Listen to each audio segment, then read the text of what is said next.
Marcus Johnson arrived at the bustling terminal of the airport, his heart pounding with a mixture of excitement and nerves. He was on his way to an international conference where he was set to present his groundbreaking research. It was a moment he had been working towards for years, and the culmination of countless hours spent in the lab and the library. Clad in a tailored suit and carrying a leather briefcase, he approached the check-in counter with a confident smile. "Good morning," Marcus greeted the airline employee behind the counter, handing over his passport and ticket. The employee, a young woman named Sarah, glanced at his documents and then at him. Her eyes narrowed slightly, and her smile faded. "One moment, please," she said, typing furiously on her keyboard. Marcus waited patiently, tapping his fingers lightly on the counter. After a few moments, Sarah's expression hardened. "Sir, there seems to be an issue with your ticket," she said, her tone now devoid of the initial friendliness. "An issue?" Marcus repeated, a hint of confusion in his voice. "What kind of issue?" "I'm not sure," Sarah replied, avoiding his gaze. "I'll need to call security." Marcus's heart sank. "Security? Is there a problem with my ticket? I purchased it weeks ago."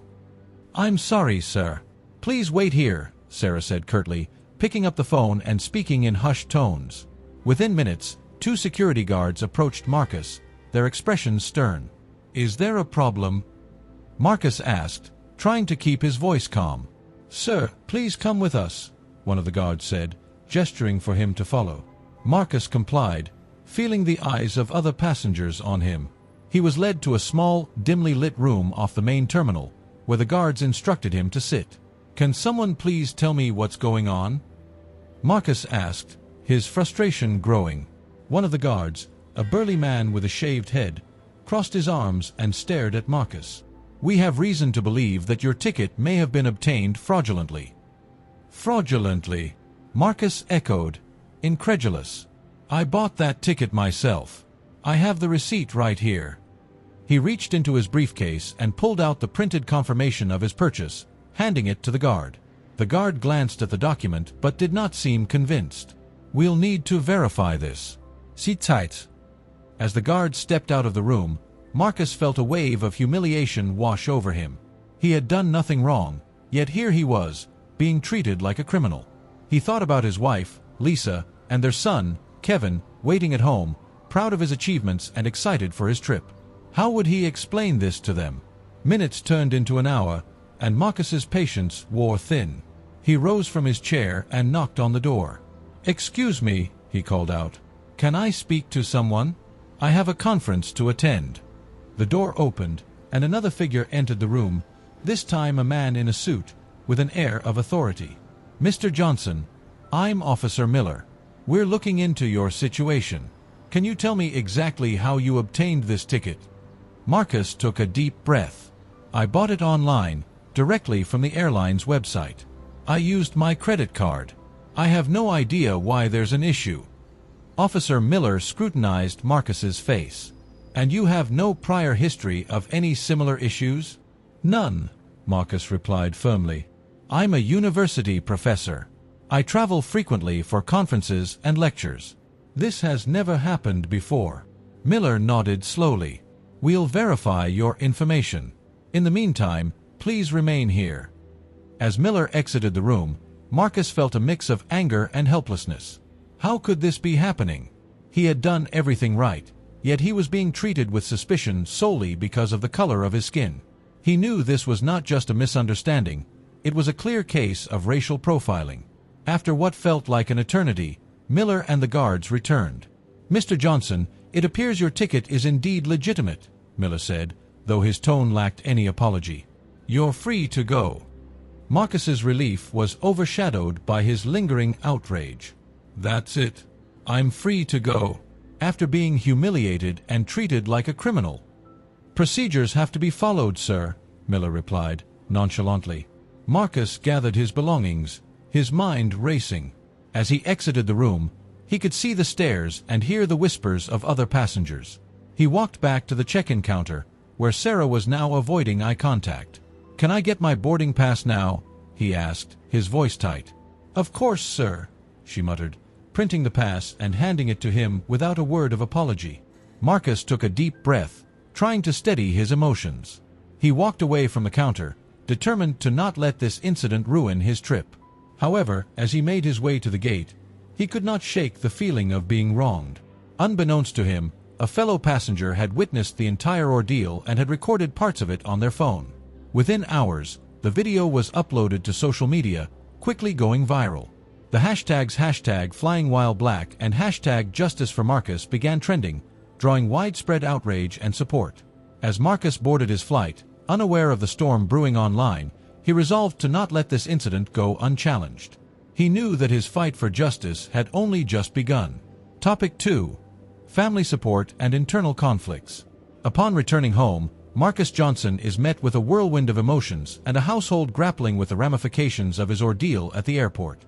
His wife, Lisa, a passionate civil rights activist, is waiting for him, her face a mixture of concern and resolve. She immediately envelopes Marcus in a tight embrace, feeling his tension and anger radiate through his rigid posture. "Marcus, are you okay?" Lisa asks, her voice laced with worry. "What they did, it's unacceptable. We'll fight this.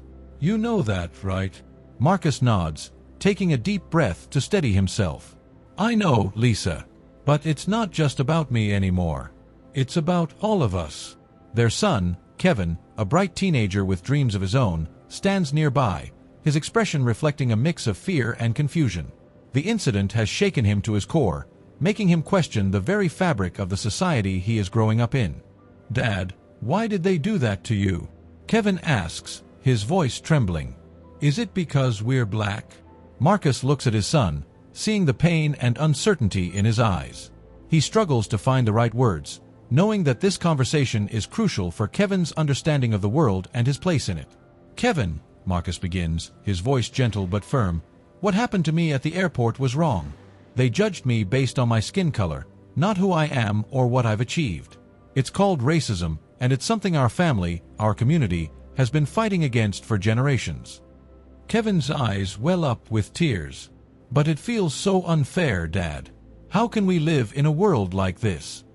Lisa steps in, placing a reassuring hand on Kevin's shoulder. "It's not fair, honey. And that's why we fight. Your father and I, along with many others, are working every day to change things, to make sure you and others don't have to face this kind of injustice." As the family sits down to dinner, the atmosphere is heavy with the weight of the recent events. Marcus tries to push aside his own trauma to be present for Lisa and Kevin, but the anger and humiliation are hard to shake. He knows he must be strong, both for his family and for the larger battle ahead. Later that evening, Marcus and Lisa sit together on the couch, the silence between them filled with unspoken thoughts. Lisa breaks the silence, her determination evident. "We need to mobilize, Marcus. This can't go unchallenged. We have to expose what happened to you and make sure it doesn't happen to anyone else." Marcus sighs, feeling the exhaustion of the day's events. "I know, Lisa. But I'm just so tired. Tired of fighting, tired of proving my worth over and over again." Lisa takes his hand, her grip firm and reassuring. "I understand, Marcus. But remember, you're not alone in this. We have friends, colleagues, a whole community behind us. We'll get through this together." True to her word, Lisa begins reaching out to her network of activists and allies. She contacts local civil rights organizations, media outlets, and community leaders, rallying them to Marcus's cause. The story of his unjust treatment at the airport starts to gain traction, with social media amplifying the outrage. One evening, Marcus receives a call from his close friend and fellow professor, Dr. Samuel Reed. Samuel's voice is filled with concern and solidarity as he speaks. "Marcus, I heard what happened. I can't believe it. Are you holding up okay?" Marcus sighs, feeling a wave of gratitude for his friend's support. "I'm managing, Samuel. But it's been tough. I'm just trying to make sense of it all." Samuel's voice softens. "We're here for you, Marcus. Whatever you need, just say the word. This is bigger than just you. It's about fighting systemic racism on all fronts." In the following days, Marcus finds himself surrounded by a growing circle of support. His colleagues at the university express their solidarity, organizing meetings and discussions to address the issue of racial discrimination. His students, inspired by his resilience, start a campaign to raise awareness about the incident, using social media to spread the word. At home, the Johnson family tries to maintain a semblance of normalcy, but the incident lingers in their minds. Kevin, in particular, struggles with his emotions, often retreating to his room to process the turmoil within him. One evening, Marcus decides to have a heart-to-heart conversation with his son. He knocks gently on Kevin's door. "Hey, buddy. Can I come in?" Kevin looks up from his desk, his eyes red from crying. "Yeah, Dad. Come in."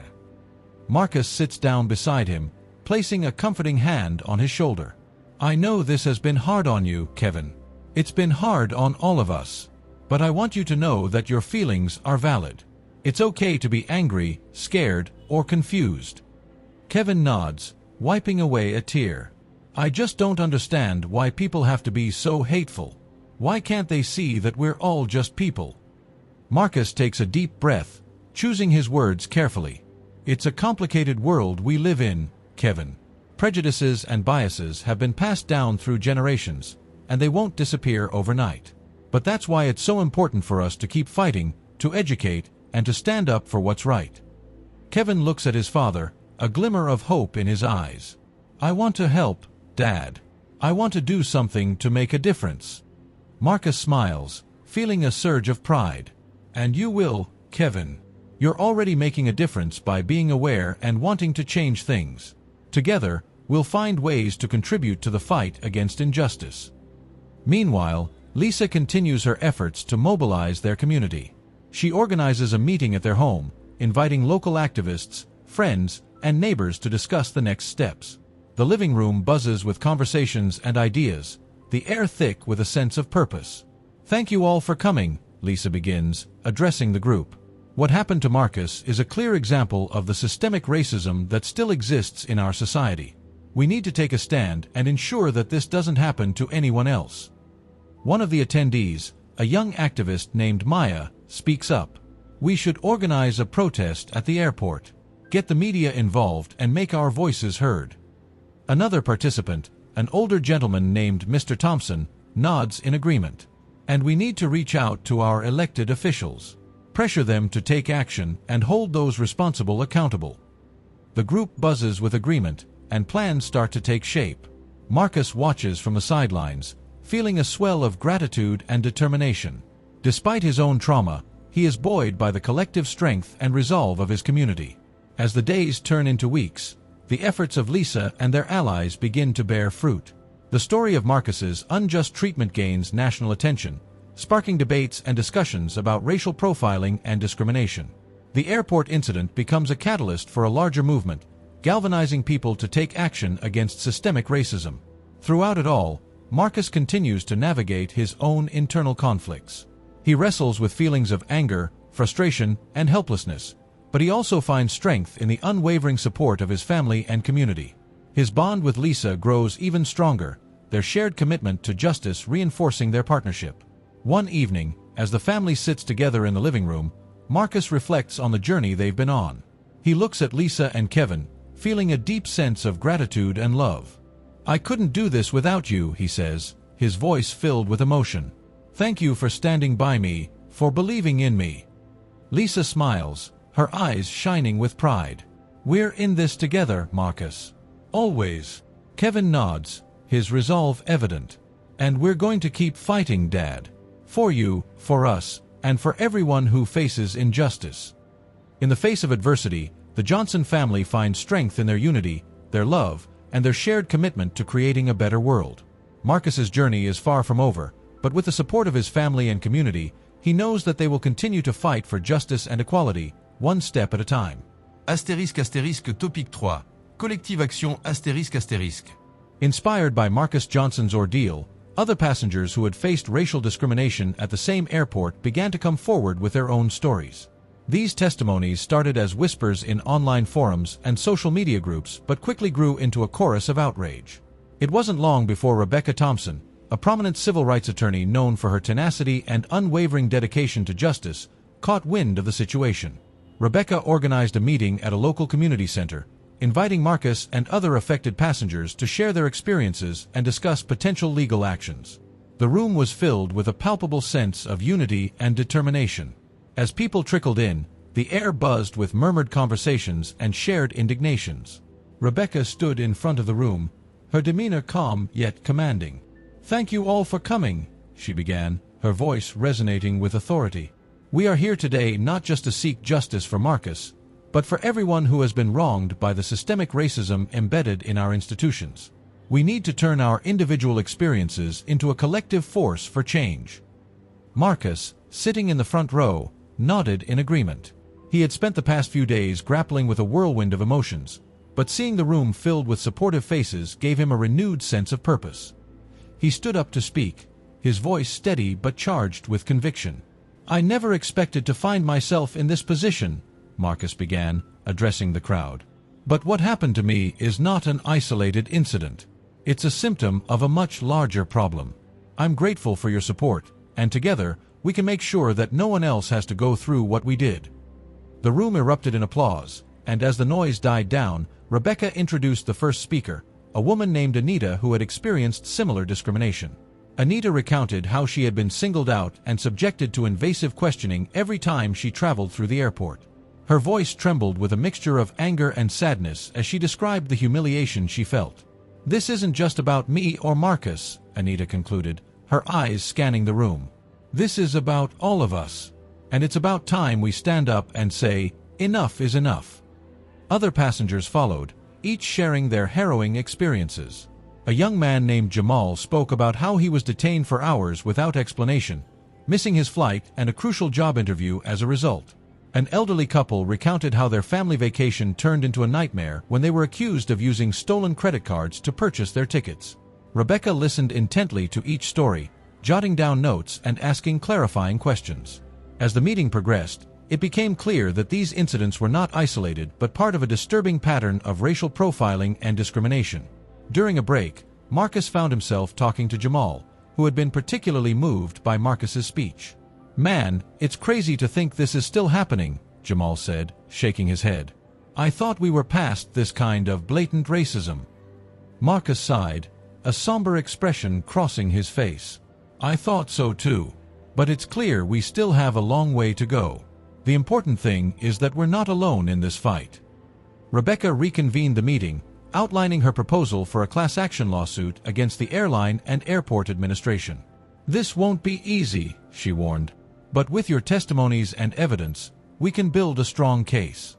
We'll need to gather as much documentation as possible, emails, receipts, any correspondence that shows a pattern of discrimination." The room buzzed with a renewed sense of purpose. People began exchanging contact information, forming small groups to organize their efforts. Marcus felt a surge of hope. For the first time since the incident, he felt like they were on the verge of making a real difference. In the weeks that followed, the group worked tirelessly. Rebecca coordinated the efforts, setting up regular meetings and providing legal guidance. She also reached out to media outlets, ensuring that their stories received the attention they deserved. The press began to cover the movement, shedding light on the systemic issues at the airport and amplifying their cause. One evening, Marcus received a call from Rebecca. "Marcus, I think we have enough to move forward with the lawsuit," she said, her voice tinged with excitement. "But I need you and a few others to speak at a public hearing next week. This will be our chance to present our case to the media and the public." Marcus agreed without hesitation. The following week, he found himself standing in front of a packed room, flanked by Rebecca and his fellow plaintiffs. Cameras flashed, and reporters jotted down notes as Rebecca began her opening statement. "Ladies and gentlemen, we are here today to address a grave injustice," she declared. "The experiences shared by these individuals are not isolated incidents but part of a systemic problem that must be confronted and eradicated." Marcus took a deep breath before stepping up to the podium. He recounted his story once more, this time with a newfound determination. He spoke about the humiliation he felt, the impact on his family, and the broader implications of such discriminatory practices. The audience listened in rapt silence, the weight of his words hanging in the air. When he finished, the room erupted in applause, and Marcus felt a surge of validation. They were making progress. In the days that followed, the story gained even more traction. News outlets ran segments on the lawsuit, public opinion swelled in their favor, and pressure mounted on the airline and airport administration to address the allegations. Public figures and activists lent their support, amplifying the movement's reach. Rebecca continued to gather evidence and prepare for the legal battle ahead. She worked closely with Marcus and the other plaintiffs, ensuring that their case was airtight. The momentum they had built was undeniable, and it seemed only a matter of time before they would see justice served. As the preparations for the lawsuit progressed, Marcus found himself reflecting on the journey thus far. What had started as a personal nightmare had transformed into a collective movement for change. He felt a deep sense of responsibility, not just to himself but to everyone who had faced similar injustices. One evening, Marcus and Rebecca sat down to discuss the next steps. "We've come a long way," Marcus said, his voice filled with gratitude. "But there's still so much more to do." Rebecca nodded in agreement. "We're on the right track, Marcus. And with the support we've gathered, I have no doubt that we'll see this through. But remember, this is just the beginning. The real work starts once we've won this case." Marcus smiled, feeling a renewed sense of purpose. "I'm ready for whatever comes next. We've shown that when people come together, we can make a difference. Now, it's time to keep pushing forward and ensure lasting change." And so, with the strength of collective action and the unwavering support of his community, Marcus Johnson continued his fight for justice, determined to make a lasting impact in the battle against racism and discrimination. Revelation of corruption. During the intense and meticulous investigations led by civil rights attorney Rebecca Thompson, a startling revelation came to light. What began as an effort to uncover instances of racial discrimination at the airport quickly expanded into something far more insidious. Rebecca, along with her dedicated team of investigators, discovered a deeply rooted scheme of corruption involving certain airport employees. These employees were selling the personal information of black passengers to criminals, enabling a range of illicit activities from identity theft to targeted harassment. The revelation sent shockwaves through the community and provided a significant breakthrough for Marcus Johnson and his coalition. It was a revelation that not only highlighted the racial discrimination they were fighting against, but also exposed a broader, more systemic issue within the airport's administration. In a dimly lit conference room, Rebecca gathered Marcus, his wife Lisa, and a few key members of their support network to discuss the findings. The atmosphere was tense, a mix of anticipation and dread. "Everyone, please take a seat," Rebecca began, her voice steady but grave. "What we've uncovered goes beyond what any of us could have imagined." Marcus, leaning forward with his hands clasped together, responded, "What did you find, Rebecca?" Rebecca took a deep breath and continued, "We've discovered that certain employees within the airport have been involved in selling the personal information of black passengers. This information has been used for various criminal activities, putting countless lives at risk." Lisa gasped, her eyes widening in shock. "This is horrifying. How deep does this go?" Rebecca glanced at her notes before looking up, meeting each person's gaze. "It appears to be a well-organized operation. We've identified at least a dozen airport staff members directly involved, and there may be more. This corruption isn't just about racial discrimination, it's a criminal enterprise." Marcus felt a surge of anger and determination. "We need to use this information to strengthen our case. This isn't just about me or the other passengers who were discriminated against. This is about systemic corruption and endangering lives." Rebecca nodded. "Exactly. This discovery gives us a solid foundation for the class action lawsuit.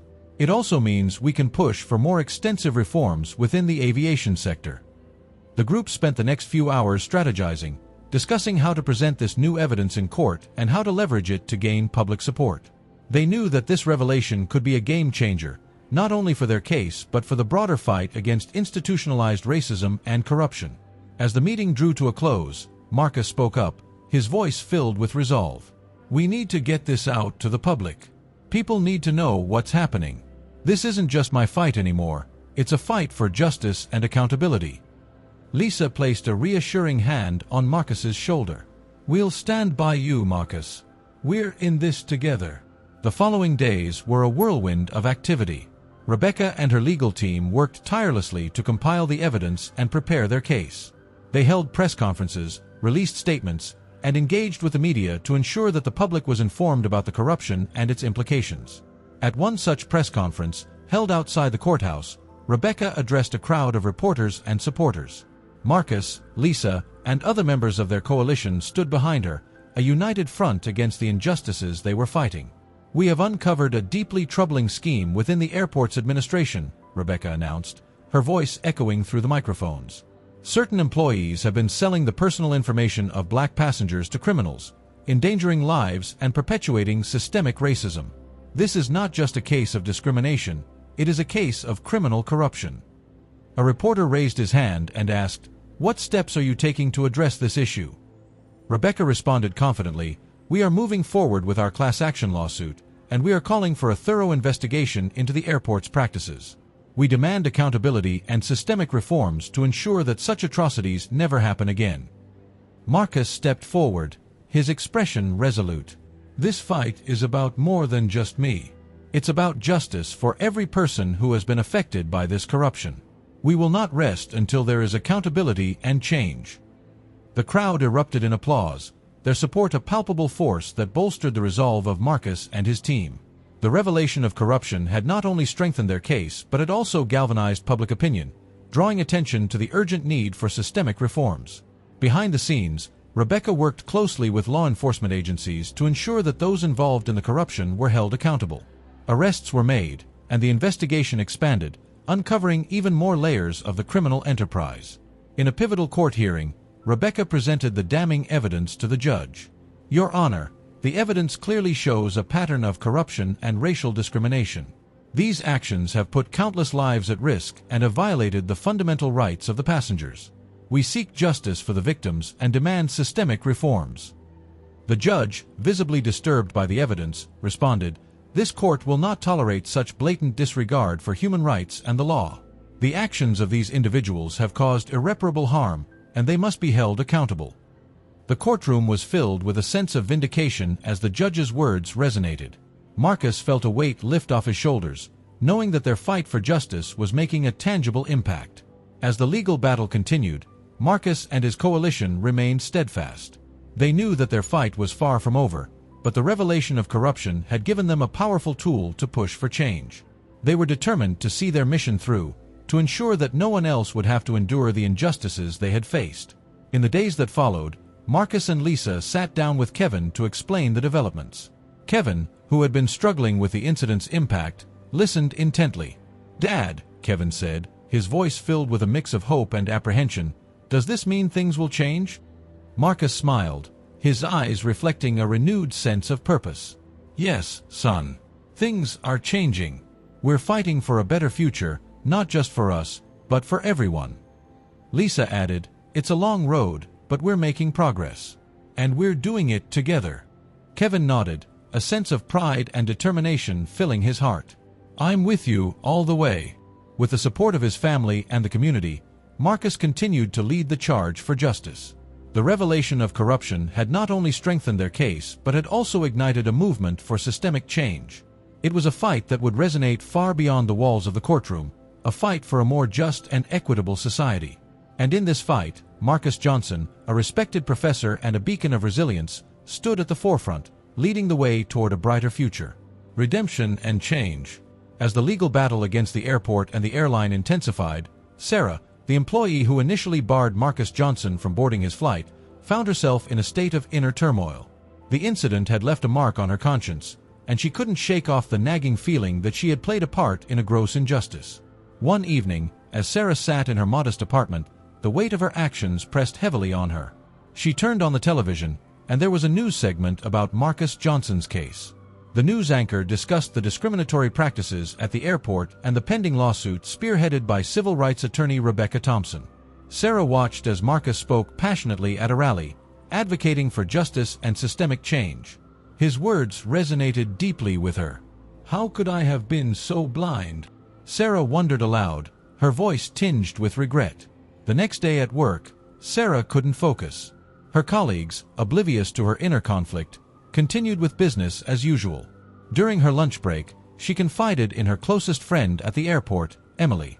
"Emily, I can't stop thinking about what happened with Marcus Johnson," Sarah admitted, her voice shaky. "I feel like I need to do something to make things right." Emily looked at Sarah with concern. "Sarah, you did what you were told. It's not your fault." "But it is," Sarah insisted. "I didn't question it. I just went along with it because that's what we've been conditioned to do." I ignored my own judgment and participated in something that was fundamentally wrong.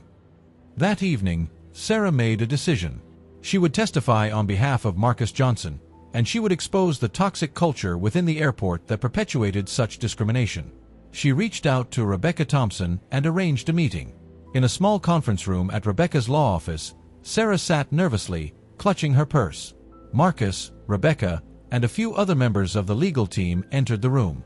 Marcus recognized Sarah immediately, and a mixture of emotions played across his face. "Marcus, this is Sarah," Rebecca began. "She has something important to share with us."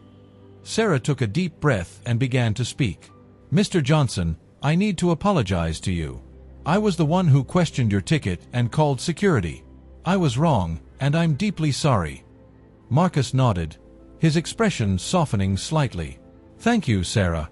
It takes courage to admit that." Sarah continued, her voice steadier now. "The truth is, there's a culture of discrimination at the airport. We're trained to profile passengers based on arbitrary criteria, and it often targets people of color. I didn't realize how deeply ingrained these biases were until I saw the impact of my actions on you. I want to help make things right." Rebecca leaned forward, her eyes gleaming with determination. "Sarah, your testimony could be a game changer. We need to expose the systemic issues and hold those responsible accountable." Sarah nodded. "I'll do whatever it takes. This has to change." As the legal proceedings progressed, Sarah's testimony became a pivotal moment in the case. She detailed the discriminatory practices and the pressure employees faced to conform to biased policies. Her revelations provided a clear picture of the toxic environment that perpetuated racism within the airport. During a press conference, Marcus stood beside Rebecca and Sarah, addressing a throng of reporters. "Today, we take a significant step towards justice," Marcus declared. Sarah's courage to come forward and expose the truth is a testament to the power of redemption and the possibility of change. This is not just about one incident, it's about dismantling a system that allows such discrimination to thrive. A reporter raised his hand. "Sarah, what made you decide to speak out?" Sarah took a moment to gather her thoughts. "I realized that staying silent would only perpetuate the problem. I couldn't live with myself knowing that I had contributed to an injustice. Speaking out was the only way to make amends and to ensure that this doesn't happen to anyone else." The public response to Sarah's testimony was overwhelming. People from all walks of life expressed their support for Marcus and the fight against institutionalized racism. The airport administration faced immense pressure to reform its policies and practices. Behind the scenes, the airport's management team held emergency meetings to address the fallout from Sarah's testimony. The CEO, Robert Mitchell, was visibly agitated as he spoke to his board of directors. "We have to act fast," Mitchell said, pacing the room. "This scandal is tarnishing our reputation. We need to implement immediate changes and demonstrate our commitment to diversity and inclusion." One of the board members, Linda Chong, suggested, "We should bring in external consultants to conduct a thorough review of our practices and provide training on unconscious bias. We also need to establish a clear zero-tolerance policy for discrimination." Mitchell nodded in agreement. "Let's get it done. We can't afford any more negative publicity." As these changes were set in motion, Marcus and Rebecca continued to advocate for broader systemic reforms within the aviation industry. They held forums and workshops, sharing their findings and encouraging other airports to adopt similar measures. One evening, after a long day of meetings and interviews, Marcus and Rebecca sat down for a quiet dinner. "Rebecca, do you think we're really making a difference?" Marcus asked, his voice filled with both hope and weariness. Rebecca smiled. "Absolutely, Marcus. Change is never easy, and it doesn't happen overnight. But every step we take, every story we share, brings us closer to a more just and equitable society. Your courage has inspired so many people, and that's how revolutions begin." Marcus looked out the window, lost in thought. "I just want to make sure that no one else has to go through what I did." "And that's exactly what we're fighting for," Rebecca said, her eyes shining with determination. "Together, we're creating a legacy of justice and equality." In the weeks that followed, the airport implemented new training programs, revised its policies, and took steps to foster a more inclusive work environment. Sarah became an advocate for these changes, working closely with Marcus and Rebecca to ensure their effective implementation. Meanwhile, Marcus continued to share his story, raising awareness about institutionalized racism and advocating for systemic change. He spoke at conferences, universities, and community events, inspiring others to join the fight for justice. One afternoon, after a particularly moving speech at a university, a young student approached Marcus. "Professor Johnson, your story really moved me," the student said. "I want to help make a difference. How can I get involved?" Marcus smiled warmly. "Start by educating yourself and others. Join organizations that are working towards social justice. Speak out against discrimination whenever you see it. Every voice counts, and together, we can create a better future." As Marcus watched the student walk away, he felt a renewed sense of purpose. The journey had been arduous, but the seeds of change had been planted. And with each passing day, those seeds continued to grow, nourished by the collective efforts of individuals committed to building a more just and equitable world. Impact on academia. Marcus Johnson's harrowing experience at the airport left an indelible mark on him, not only personally but professionally as well. As a respected professor, he felt a profound responsibility to address the systemic issues that had so blatantly surfaced in his life. With a renewed sense of purpose, Marcus decided to channel his trauma into something constructive and transformative within his academic sphere. Back in his university office, surrounded by books and papers, Marcus sat down with a determined look on his face. He began drafting a comprehensive study on institutionalized racism, using his own experience as a pivotal case study. The working title was "Barriers of the Sky: An Examination of Racial Discrimination in Modern Travel." He knew that his insights, backed by personal pain and professional rigor, could spark significant dialogue and perhaps even change. His colleague, Dr. Emily Harris, a sociologist specializing in social justice, knocked gently on his open door. "Marcus, may I come in?" she asked, noticing the intensity in his eyes. "Of course, Emily. Please, have a seat," Marcus replied, gesturing toward the chair opposite his desk. "I heard about what happened at the airport," Emily began, her voice tinged with empathy. "I can't even begin to imagine what you went through. How are you holding up?" Marcus sighed deeply, leaning back in his chair. "It's been rough, Emily, but I've decided to turn this into a learning opportunity, for myself and for others. I'm working on a book that delves into the systemic racism that's still so prevalent in our society, particularly in institutions like airports." Emily nodded, her interest piqued. "That sounds like an important project. How can I help?" "Well," Marcus said, leaning forward, "I could use your expertise on the sociological aspects. I want this book to be comprehensive, touching not just on personal anecdotes but supported by rigorous academic research. We need to expose the underlying structures that perpetuate these injustices." Over the next few months, Marcus and Emily worked tirelessly on the manuscript. They interviewed other victims of discrimination, compiled statistical data, and analyzed policies that inadvertently fostered racial profiling. The manuscript grew into a robust examination of the intersection of race and various societal institutions, with airports serving as a microcosm of broader issues. During this period, Marcus also decided to incorporate his experience into his lectures. He introduced a new course titled Race, Power, and Policy, which quickly became one of the most popular classes at the university. Students were eager to learn from someone who not only had theoretical knowledge but had also lived through the very issues he discussed. One day, after a particularly engaging lecture, a student named Jasmine approached Marcus. "Professor Johnson," she said hesitantly, "I just wanted to thank you for sharing your story and for this class. It's opened my eyes to so many issues I hadn't considered deeply before." Marcus smiled warmly. "Thank you, Jasmine. It's students like you who give me hope that we can create a more just and equitable society." The impact of Marcus's work began to ripple outward. His book, once published, quickly climbed the bestseller lists. It was lauded for its compelling narrative and rigorous analysis, and soon, universities across the country started adopting it in their curricula. The book sparked debates and discussions in classrooms, faculty meetings, and beyond, encouraging a deeper examination of racism and privilege in all facets of life. One evening, Marcus was invited to speak at a prestigious academic conference. The auditorium was packed with scholars, activists, and students eager to hear his insights. As he walked onto the stage, He felt a mix of nerves and excitement. This was his chance to make a broader impact. "Good evening, everyone," Marcus began, his voice steady. "I'm here to talk about a topic that's both deeply personal and universally relevant: institutionalized racism. My journey began with a single painful incident at an airport, but it has led me to a broader mission: to challenge and change the systems that perpetuate inequality." The audience was captivated as Marcus recounted his story, blending it seamlessly with his academic findings. He highlighted the importance of understanding the historical context of racial discrimination and the need for systemic reforms. Halfway through his talk, he paused and looked out at the audience. "I want to share a conversation I had with a student recently.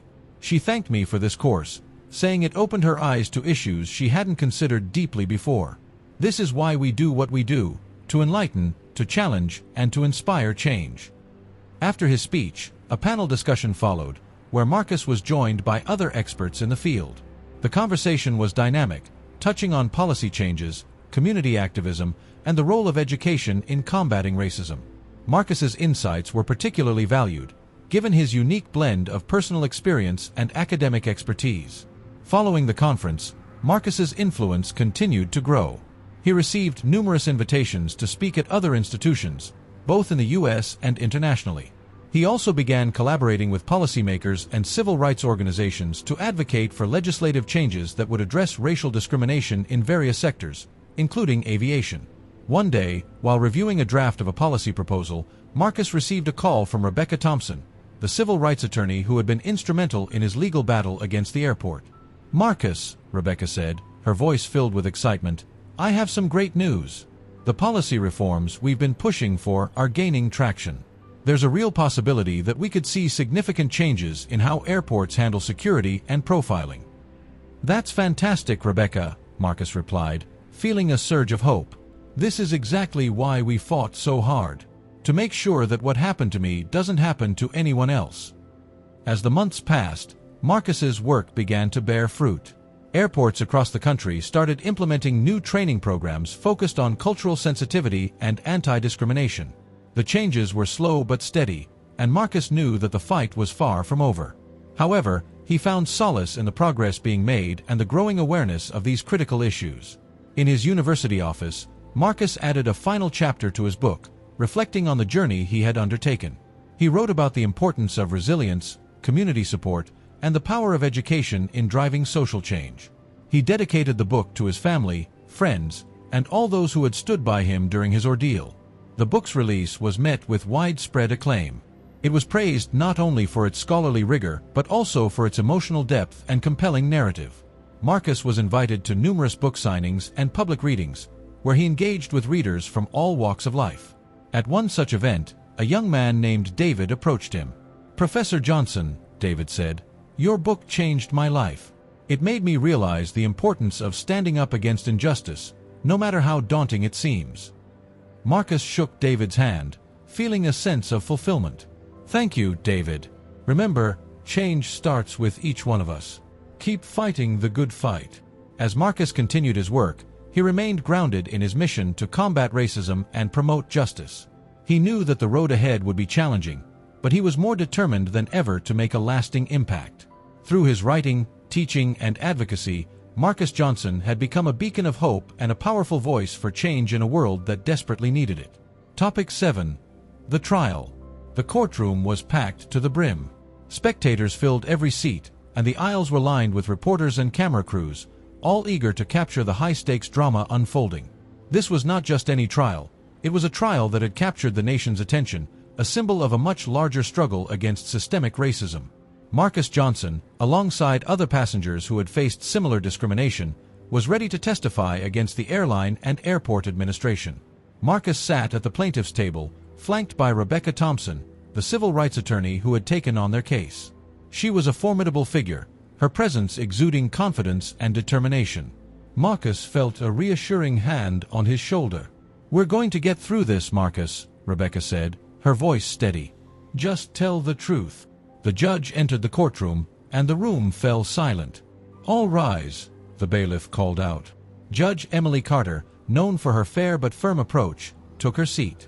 "You may be seated," she said, her eyes scanning the room, taking in the gravity of the situation. The trial began with opening statements. Rebecca stood, her voice clear and powerful.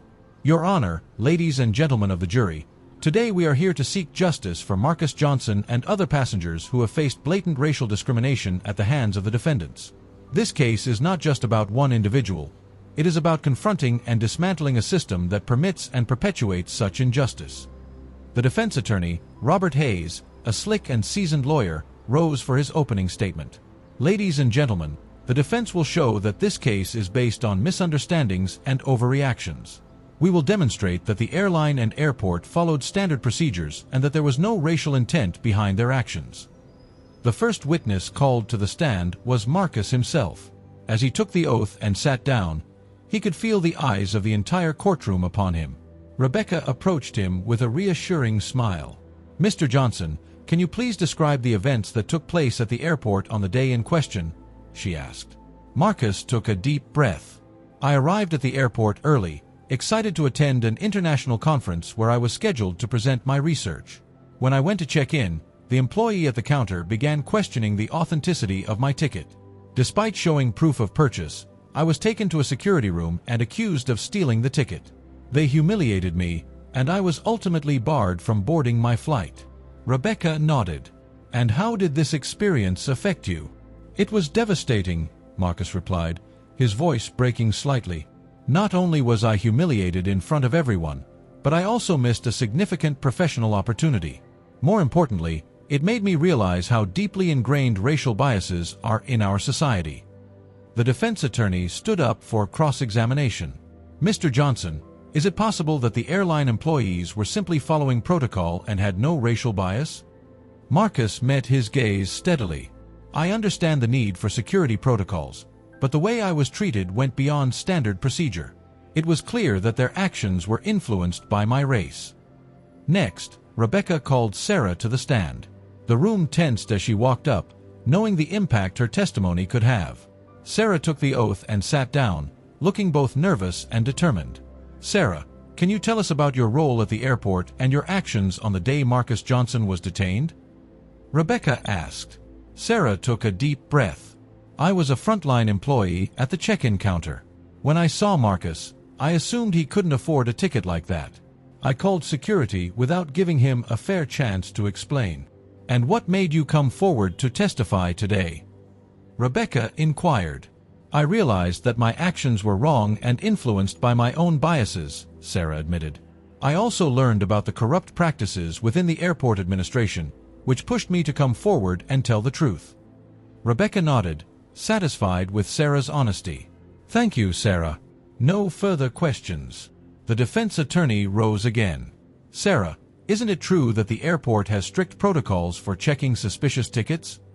"Yes, but those protocols were applied selectively," Sarah replied firmly. "And in this case, they were used to target Marcus unfairly." The courtroom buzzed with murmurs as Sarah stepped down. The prosecution then presented the evidence of corruption Rebecca had uncovered: documents, emails, and testimonies from other employees that painted a damning picture of the airport administration's practices. As the prosecution rested its case, the defense attempted to sow doubt, calling witnesses to attest to the airport's adherence to protocol and the lack of racial bias. However, their arguments seemed flimsy in the face of the overwhelming evidence and emotional testimonies. In the closing arguments, Rebecca spoke passionately. "This trial is about more than just Marcus Johnson. It's about every person who has faced discrimination based on the color of their skin. It's about holding institutions accountable for their actions and ensuring that no one else has to endure what Marcus went through. We must send a clear message that racial discrimination will not be tolerated." The defense's closing argument was less impactful, focusing on procedural adherence and dismissing the claims of racial bias as misunderstandings. "Ladies and gentlemen of the jury, we ask you to consider the facts and not be swayed by emotions," Robert Hayes concluded. The jury deliberated for hours, the tension in the courtroom palpable. Finally, they returned with a verdict. The courtroom fell silent as the foreperson stood. "On the charge of racial discrimination, we find the defendants guilty," the foreperson announced. A wave of relief washed over Marcus and his supporters. Tears streamed down his face as he hugged Rebecca. The courtroom erupted in applause, the significance of the moment not lost on anyone present. Outside the courthouse, a crowd had gathered, cheering and holding signs in support of Marcus and justice. As Marcus stepped out, he was met with a roar of approval. Reporters thrust microphones towards him. "Mr. Johnson, how do you feel about the verdict?" one asked. Marcus took a moment to compose himself. "This verdict is a victory not just for me, but for everyone who has faced racial discrimination. It's a step towards justice and accountability. But our work is far from over. We must continue to fight against systemic racism and ensure that such injustices are eradicated." Rebecca stepped forward. "This trial has highlighted the need for systemic change. We will continue to push for reforms and hold institutions accountable. This is just the beginning." The trial had been a grueling ordeal, but it had also become a catalyst for change, a beacon of hope in the ongoing struggle for equality and justice. Marcus knew that the road ahead would be long and challenging, but he was ready to face it head-on, with the support of his family, friends, and a growing community of advocates by his side. Victory in the legal battle. The courtroom was awash with a tense silence as the judge prepared to deliver the verdict. Months of grueling legal battles, tearful testimonies, and intense media scrutiny had led up to this moment. Marcus Johnson sat in the front row, flanked by Rebecca Thompson, his indefatigable civil rights attorney, and his wife Lisa, whose unwavering support had been his anchor throughout this ordeal. The judge, a stern-looking woman with graying hair, adjusted her glasses and cleared her throat. After careful consideration of the evidence presented, this court finds the defendants, the airline company and the airport administration, guilty of racial discrimination and corruption. A collective gasp filled the room, followed by murmurs of astonishment and relief. Marcus felt a wave of emotions crash over him: vindication, relief, and a profound sense of justice. He turned to Lisa, who had tears welling up in her eyes. "We did it, Marcus," she whispered, squeezing his hand. Rebecca stood up, her face a mixture of triumph and exhaustion.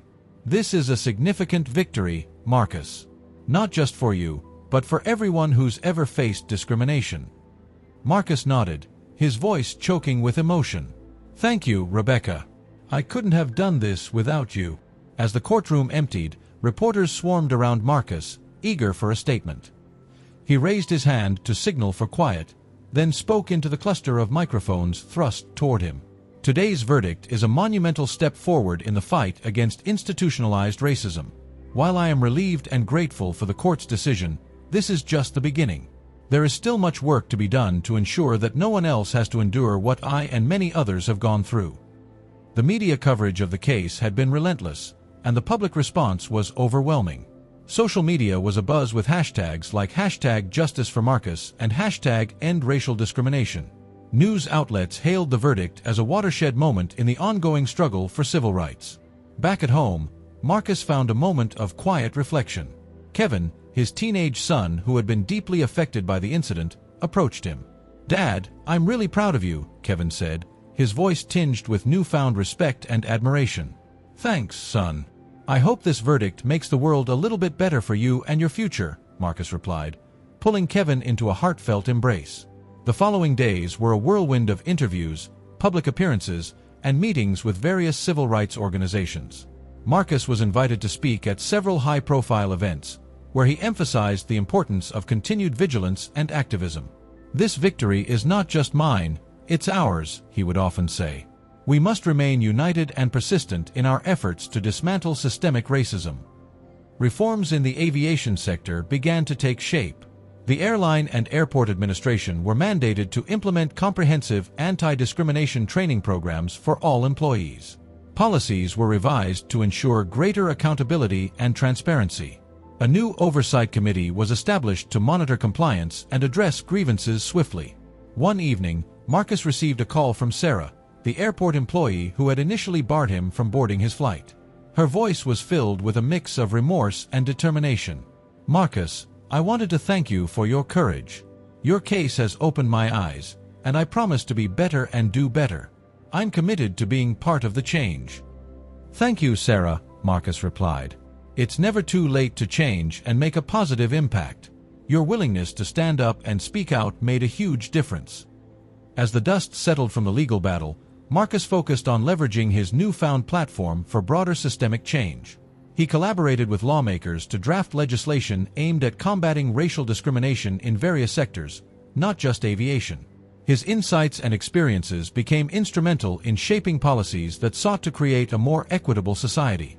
Marcus also continued his academic work, incorporating his recent experiences into his research and lectures. He was invited to numerous universities to discuss his book, which had become a staple in courses on social justice and civil rights.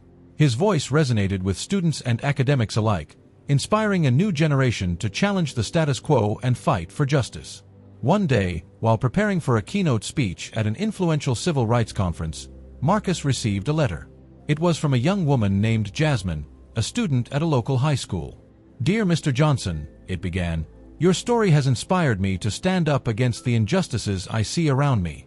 Because of you, I've decided to pursue a career in law to help others who are marginalized and discriminated against. Thank you for being a beacon of hope and courage." Reading Jasmine's words, Marcus felt a renewed sense of purpose. The fight against racism and discrimination was far from over, but the ripples of his actions were already creating waves of change. He knew that the path ahead would be challenging, but with the support of his family, friends, and a growing community of activists, he was ready to continue the journey. As he took the stage to deliver his speech, Marcus looked out at the sea of faces, each one representing a potential ally in the fight for justice. "Today, we stand on the precipice of change," he began. "Our victory in the courtroom is a testament to what we can achieve when we stand together. But this is not the end, it's the beginning. Together, we will build a future where justice and equality are not just ideals but realities for everyone."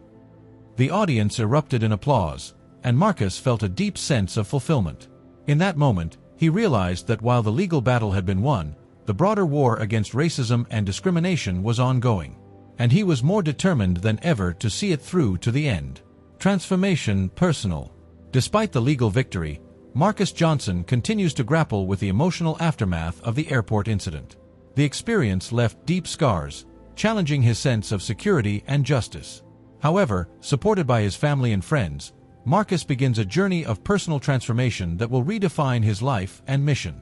As Marcus walks through the door of his home one evening, he is greeted by the warm embrace of his wife, Lisa. Her eyes reflect a mixture of pride and concern. "How was your day, Marcus?" Lisa asks, her voice tender yet probing. Marcus sighs, sinking into the couch. "It's been a whirlwind, Lisa.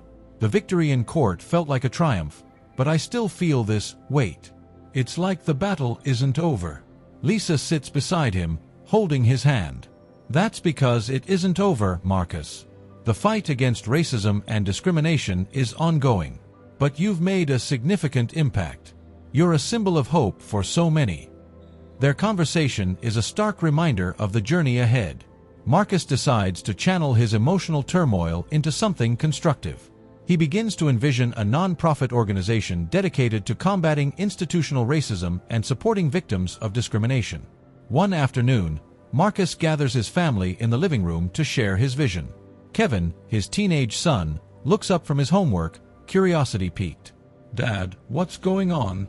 Kevin asks. Marcus takes a deep breath. "I've been thinking a lot about what happened and how we can prevent it from happening to others. I want to start an organization that fights against racism and supports those who have been wronged." Kevin's eyes widen with admiration. "That sounds amazing, Dad. How can I help?" Lisa nods in agreement. "We're with you, Marcus. Whatever you need, we'll support you." Buoyed by his family's unwavering support, Marcus begins laying the groundwork for his nonprofit. He connects with friends, colleagues, and activists who share his vision. One such friend is Dr. Elaine Carter, a fellow professor and longtime advocate for social justice. During a meeting at a local cafe, Marcus outlines his plans to Elaine. "I want to create a space where people can find support and resources to fight back against discrimination," Marcus explains. "Workshops, legal aid, educational programs, everything they need to stand up for their rights." Elaine nods, her eyes gleaming with enthusiasm. "Count me in, Marcus. This is exactly what our community needs. Together, we can make a real difference." As the organization takes shape, Marcus begins traveling across the country, delivering lectures and workshops on social justice and institutional racism. His powerful narrative and academic expertise resonate deeply with audiences, inspiring a new generation of activists. At one such workshop, a young woman named Jasmine approaches Marcus after his speech. "Professor Johnson, your story is so inspiring," Jasmine says, her voice filled with determination. "I want to join your cause and help make a difference." Marcus smiles warmly. "We need passionate people like you, Jasmine. Together, we can create lasting change." Through these interactions, Marcus finds solace and purpose.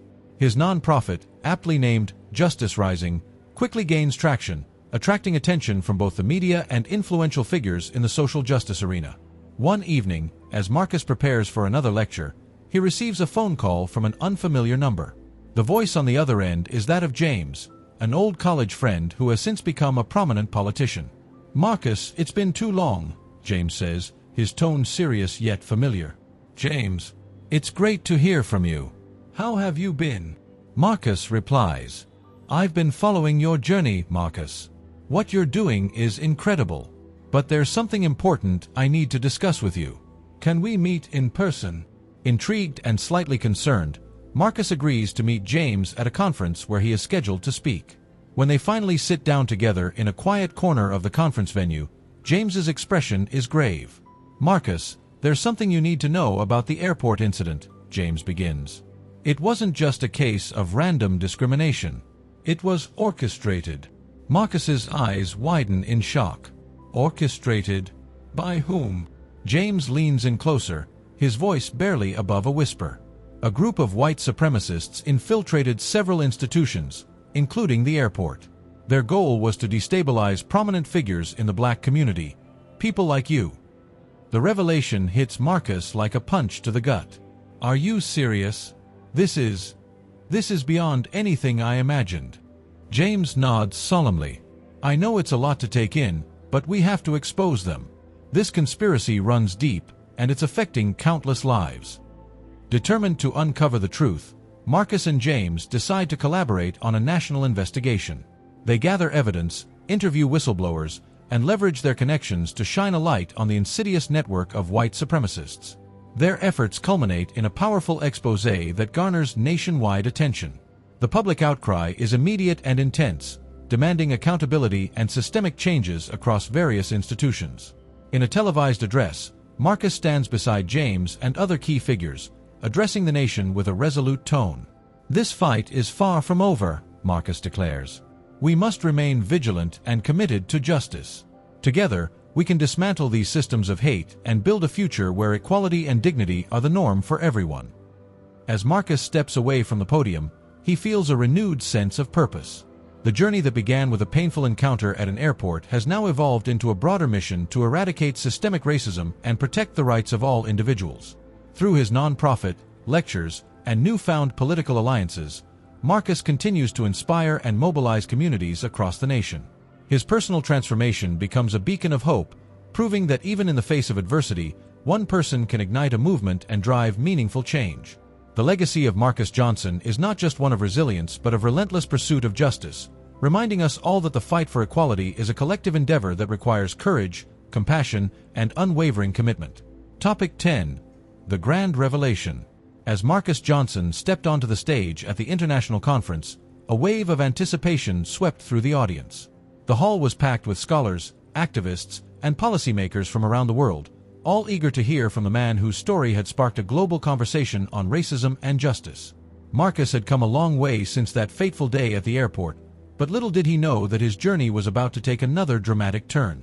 As he began his address, Marcus spoke with the authority and passion that had come to define him. "Ladies and gentlemen," he started, "we are at a critical juncture in our battle against systemic racism. My personal ordeal at the airport was not just an isolated incident. It was a symptom of a much larger problem that affects millions of people every day." The audience listened intently as Marcus recounted the events that had brought him to this point. He spoke about the discrimination he faced, the support from his family and community, the legal battles, and ultimately, the victory that had brought some measure of justice. "However," Marcus continued, "our work is far from over. The systems that perpetuate racism are deeply entrenched, and it is our duty to continue fighting until every last vestige of discrimination is eradicated." As he concluded his speech, The audience erupted in applause, and Marcus felt a deep sense of accomplishment. But just as he was about to leave the stage, he noticed a familiar face in the crowd. It was James, an old college friend who had since become a prominent politician. James signaled to Marcus, urging him to come over. "Marcus, it's been too long," James said, embracing him warmly. "Your speech was incredible, but there's something I need to talk to you about. It's urgent." "Of course, James. Let's find a quiet place to talk," Marcus replied, sensing the gravity in his friend's voice. They moved to a secluded corner of the conference hall, away from the throngs of people. James looked around nervously before speaking. "Marcus, what I'm about to tell you is going to shock you. But you need to know the truth." "James, you're scaring me. What's going on?" Marcus asked, his brow furrowing with concern. James took a deep breath. The incident at the airport, it wasn't just a random act of racism. It was orchestrated. Marcus's eyes widened in disbelief. Orchestrated? By whom? "A group of white supremacists," James replied, his voice low. "They've infiltrated various institutions, including the airport. Their goal is to destabilize prominent figures in the African American community, and you were one of their targets." Marcus felt a chill run down his spine. "This can't be real. Are you sure about this?" James nodded solemnly. "I've been investigating this for months. There are records, communications, even confessions from some of the lower-level operatives. They wanted to discredit you, to make you a symbol of failure rather than success." Marcus was silent for a moment, processing the enormity of what he had just heard. "This changes everything," he finally said. "We need to expose this. The public has to know." "That's why I came to you," James said. "With your platform and influence, we can bring this to light.